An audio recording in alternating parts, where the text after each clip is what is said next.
Good morning, सुप्रभात।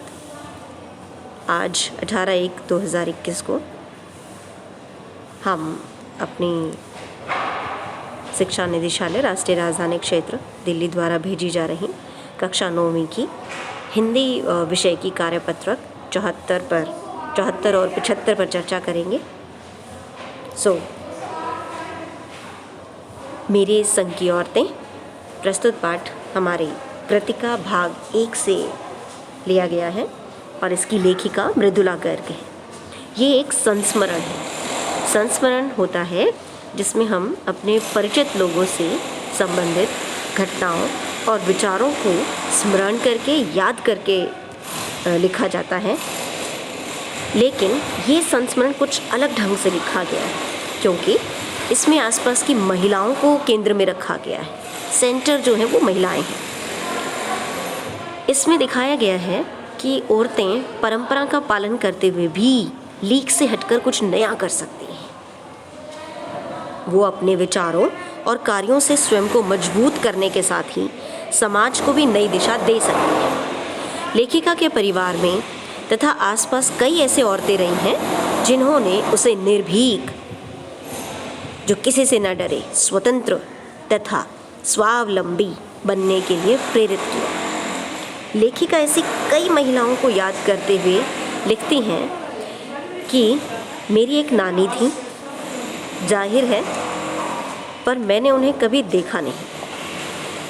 मेरी माँ की शादी होने से पहले ही उनकी मृत्यु हो गई थी। शायद नानी से कहानी न सुन पाने के कारण बाद में हम 3 बहनों को खुद कहानियाँ कहनी पड़ी।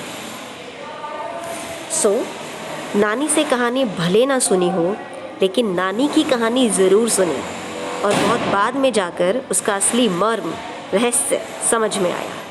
पहले इतना ही जाना कि मेरी नानी जो है परंपराओं में विश्वास करने वाली, अनपढ़, पर्दानशी, पर्दा करने वाली औरत थी, जिनके पति शादी के तुरंत बाद उन्हें छोड़कर बैरिस्ट्री पढ़ने विलायत चले गए थे। कैम्ब्रिज विश्वविद्यालय से जब वे डिग्री लेकर लौटे और विलायती रीति रिवाज के संग ज़िंदगी बसर करने लगे तो नानी के अपने रहन सहन पर उसका कोई असर नहीं पड़ा। ना उन्होंने अपनी किसी इच्छा, आकांक्षा या पसंद नापसंद का इजहार पति पर कभी किया। आप सभी बच्चे बहुत ध्यान से शब्दों को सुनेंगे और उसी तरह से बोलने की कोशिश करेंगे। पर जब कम उम्र में नानी ने खुद को मौत के करीब पाया तो 15 वर्षीय इकलौती बेटी मेरी माँ की शादी की फिक्र ने इतना डराया कि वे एकदम मुँहज़ोर हो उठी। मुँहज़ोर मतलब बोलने वाली हो गई। नानी से उन्होंने कहा कि वे पर्दे का लिहाज छोड़कर, नाना से उन्होंने कहा कि वे पर्दे का लिहाज छोड़कर उनके दोस्त स्वतंत्रता सेनानी प्यारेलाल शर्मा से मिलना चाहती हैं। सब दंग हैरान रह गए। दंग रह जाना मुहावरा, हैरान रह गए। जिस पर्दानशी औरत ने पराये मर्द से क्या, खुद अपने मर्द से मुंह खोलकर बात नहीं की थी, आखिरी वक्त में अजनबी से क्या कह सकती है या कहना चाहती है। पर नाना ने वक्त की कमी और मौके की नज़ाकत की लाज रखी। सवाल जवाब में वक्त बर्बाद करने के बजाय फ़ौरन जाकर दोस्त को लिवा लाए और बीवी के हुजूर में पेश कर दिए। ये कठिन शब्दों के अर्थ हैं पर्दानशी, पर्दा करने वाली, और मुँहज़ोर, अधिक बोलने वाली, पराए, दूसरे। ये कठिन शब्दों के कुछ अर्थ हैं, वैसे साथ साथ भी मैंने बता दिए हैं। अब आते हैं प्रश्नों पर। साथ में ही लेखिका का यहाँ फ़ोटो भी है, मृदुला गर्ग। यहाँ हमने इनकी नानी के बारे में जाना और नाना के बारे में जाना। चलिए सवालों पर चर्चा करते हैं। यहाँ पर लेखिका ने किसका वर्णन किया है? तो आप आंसर में लिखोगे यहाँ पर लेखिका ने अपनी नानी का वर्णन किया है। दूसरा सवाल, नाना जी विलायती ज़िंदगी क्यों पसंद करने लगे? तो हम इसका आंसर लिखेंगे कि नाना जी विलायत चले गए थे। कैम्ब्रिज विश्वविद्यालय से उन्होंने अपनी बैरिस्ट्री की पढ़ाई की है और उसके बाद से वो विलायती ज़िंदगी पसंद करने लगे। तीसरा सवाल, नानी स्वतंत्रता सेनानी प्यारेलाल शर्मा से क्यों मिलना चाहती थी? तो हमारा आंसर उत्तर बनेगा कि नानी स्वतंत्रता सेनानी प्यारेलाल शर्मा से इसलिए मिलना चाहती थी कि वो अपनी इकलौती बेटी यानी कि लेखिका की माँ मृदुला गर्ग की माँ का विवाह किसी स्वतंत्रता सेनानी से करवाना चाहती थी। प्रश्न नंबर 4, लेखिका अपनी नानी से कभी नहीं मिली थी, फिर भी वो उनके व्यक्तित्व से क्यों प्रभावित थी? हमारा उत्तर बनेगा लेखिका अपनी नानी से कभी नहीं मिली थी, लेकिन उनके व्यक्तित्व में इतनी अच्छी बातें थीं जिससे लेखिका प्रभावित हुई। जैसे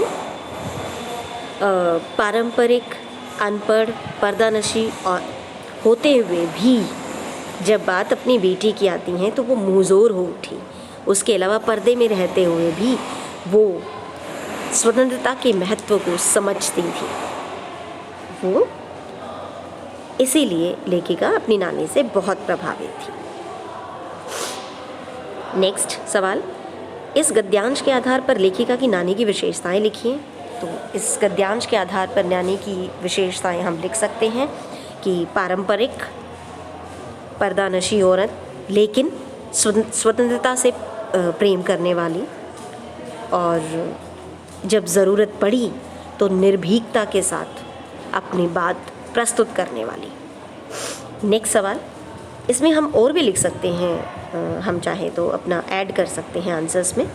नेक्स्ट सवाल, प्रस्तुत गद्यांश की सहायता से अपनी नानी या दादी से संबंधित किसी घटना को लिखिए। हम सबकी अपनी नानी या दादी रही होंगी। जो घटना हमने यहाँ देखी, इसी तरह से हम अपनी नानी या दादी के बारे में भी लिख सकते हैं। ये सवाल हम खुद करेंगे क्योंकि ये हमसे रिलेटेड है, हमसे पूछा गया हमारी दादी और नानी के बारे में। चलिए अब हम चलते हैं अपनी वर्कशीट 75 पर। हुआ यूँ था कि किसी शादी के सिलसिले में नकुड़ की हवेली के तमाम मर्द बारात में दूसरे गांव गए हुए थे। औरतें सज धज कर रत जगह मना रही थी। रात में जागते हैं, नाच गाने और ढोलक की थाप के शोर में नामी चोर कब सेंध लगाकर हवेली में घुसा, किसी को खबर न हुई। पर चोर था बदकिस्मत, जिस कमरे में घुसा उसमें माजी सोई हुई थी। औरतों के शोर से बचने को वे अपना कमरा छोड़ दूसरे में जा सोई। चोर बेचारा तमाम जुग्राफियाँ दिमाग में बिठला कर उतरा था। तमाम उसने प्लान किए थे, योजना बनाई थी, जुग्राफियाँ योजना। उसे क्या पता था कि इतनी बड़ी बूढ़ी पुरखिन जो जगह बदल लेगी। खैर, बुढ़ापे की नींद ठहरी चोर के दबे पाँव की आहट से ही खुल गई। कौन? माँ जी ने इत्मीनान से पूछा, आराम से पूछा। जी मैं। चोर ने युगों से चला रहा पारंपरिक असंगत जवाब दिया जिसका कोई मतलब ही नहीं बन रहा था। पानी पिला, माँ जी ने कहा। जी मैं। चोर झिझक कर रह गया। तब तक माँ जी बिस्तर के बराबर में टटोल कर देख चुकी थीं लोटा खाली था। ऐसा कर उन्होंने कहा, ये लोटा ले और कुएं से पानी भर ला, पर देख कपड़ा कसकर बांधे रखियो और तरीके से छान। चोर घबरा गया। अंधेरे में इन्होंने कैसे जाना कि उसके मुंह पर कपड़ा बंधा है और कमर में भांग। भगवान से उनका तार जुड़े होने की खबर उसे थी, पर बुढ़िया भांग भी छानती होगी, एकदम यकीन न हुआ। इसी से कुछ हैरान परेशान हो उठा। जल्दी कर भाई, तभी माँ जी ने कहा। बड़ी प्यास लगी, पर मैं तो चोर हूँ। मारे घबराहट और धर्म संकट के चोर सच कह गया। अब आते हैं अपने सवालों पर। पूरा गद्यांश मैंने पढ़ा है। अगर कोई शब्द प्रोनाउंस करना नहीं आता हमें तो हम ध्यान से सुनेंगे और उसको सीख लेंगे। पहला सवाल, किसी को चोर के सेंध लगाकर हवेली में घुसने की खबर क्यों नहीं हुई? तो उत्तर बनेगा हमारा कि एक तो सभी घर के लोग बारात में गए हुए थे और घर में जितनी औरतें थीं वो सब नाच गाने में और ढोलक में व्यस्त थीं, जिसकी वजह से किसी को भी खबर नहीं हुई चोर के घुसने की। ठीक है, ये हमारा पहला सवाल। दूसरा, लेखिका ने चोर को बदकिस्मत क्यों बताया? लेखिका ने चोर को बदकिस्मत इसलिए बताया क्योंकि वो जिस कमरे में घुसा उस कमरे में माँ जी सोई हुई थी और माँ जी ने अपना कमरा बदल लिया था, इसलिए वो वहाँ सोई हुई थी। तो चोर को बदकिस्मत बोला। प्रश्न 3, इस गद्यांश और पाठ के आधार पर लेखिका की माँ के व्यक्तित्व की क्या क्या विशेषताएं उभर कर आती हैं, ये लिखिए। तो हम उत्तर में लिख सकते हैं कि लेखिका की माँ जी जो है वो निर्भीक थी और उनकी जो नींद थी वो बिल्कुल घोड़े बेचकर नहीं सोती थी और जैसे ही किसी कोई आहट होती थी वो सुन लेती थी।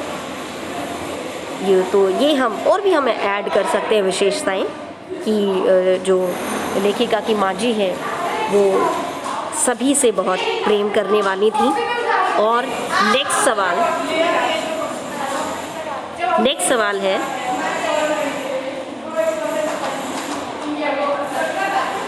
प्रश्न नंबर 4, चोर क्यों घबरा गया? तो उत्तर है कि ये जो हमारे जब चोर वहाँ कमरे में घुसे तो माँ जी सोई हुई थी और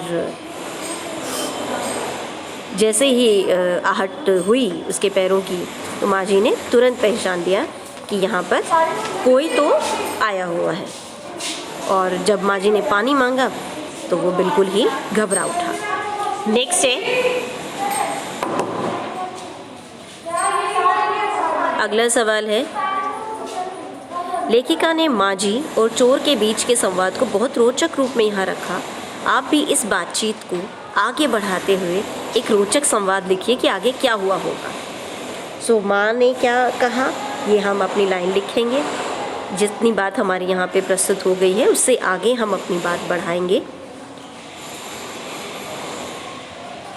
कि जल्दी कर भाई। तभी माँ जी ने कहा, बड़ी प्यास लगी है पर मैं तो चोर हूँ। बारी घबराहट और धर्म संकट के चोर सच कह गया। और उसके बाद हम आगे लिखेंगे कि आगे क्या हुआ होगा, माँ ने क्या बोला होगा, चोर ने क्या बोला होगा, फिर माँ ने क्या बोला होगा।